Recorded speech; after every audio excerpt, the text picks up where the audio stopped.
உன்னை கல்யாணம் பண்ணிட்டு உன்னை விட்டுட்டு அவர் இன்னொரு கல்யாணம் பண்ணியிருந்தாருன்னா நம்ம கேள்வி கேட்க மாட்டோம். நான் திரும்பி கூட அதுதானே நீ பார்த்திருக்க பண்ண, மாட்டேன் அவருக்கு. அதுதானே நீ பண்ண. ஏன்டா அப்படி இருக்கீங்க, ஏன்டா அப்படி இருக்கீங்க? நான் கேட்கறது நியாயமா? ஒரு பொண்ணு அப்படி விட்டுட்டு போனா கேள்வி கேட்க மாட்டோமா? கண்டிப்பா அப்ப அதுவும் தப்பு தானே. அப்படி பண்ணறதுன்னா முறைப்படி பண்ணும். கரெக்டா சொன்னீங்க. உங்க நிலைமைக்கு காரணம் நீங்க தான். நீங்க நல்லா குடும்பம் பண்ணியிருந்தீங்கன்னா இந்த நிலைமைக்கு வந்திருக்கவே மாட்டீங்க.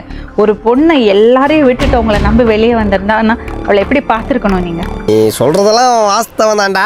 இங்கே பாருங்க, நான் சொல்றேன்னு இது பண்ணாதீங்க. நான் இவ்வளவு நாள் அது உங்களோட சொந்தம், இப்ப என்னோட சொந்தம் அது, சரிங்களா? ஏய், இவன் பொண்டாட்டிடா. ஏடா பொண்ணு கூட்டி வந்த நானு என்ன கல்யாணம் பண்ணி வச்சு பஸ் ஸ்டாண்டுக்கு அனுப்புவீங்க. நீ யாரு? நீ யாரு? நான் கேக்குறது எவ்வளவு நேரம்? நீ யார்? நீ என் பொண்டாட்டி அது. அப்ப எனக்கு யாருது? எனக்கு யாருது? இவன் என்ன பொண்டாட்டியாடா? ஆளாளுக்கு பங்கு போறதுக்கு. என் வாழ்க்கைக்கு என்ன பதில் மேடம்? எங்கேயுமே சாக மாட்டோம். சரி, உங்க வாழ்க்கைக்கு பதில் என்ன தெரியுமா? இன்னொரு கல்யாணம் பண்ணி சந்தோஷமா இருங்க. அது தெரிஞ்ச நான் ஏன் இங்க வர்றேன்?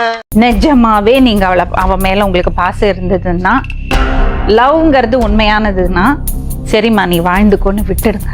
என்னடா இழிச்சவாய பாருங்க, கிச்சா என்ன கொடுத்தாலும் வாங்கிப்பா, எடுத்து கேள்வி கேட்க மாட்டாங்கிற இலக்கம் இருந்தா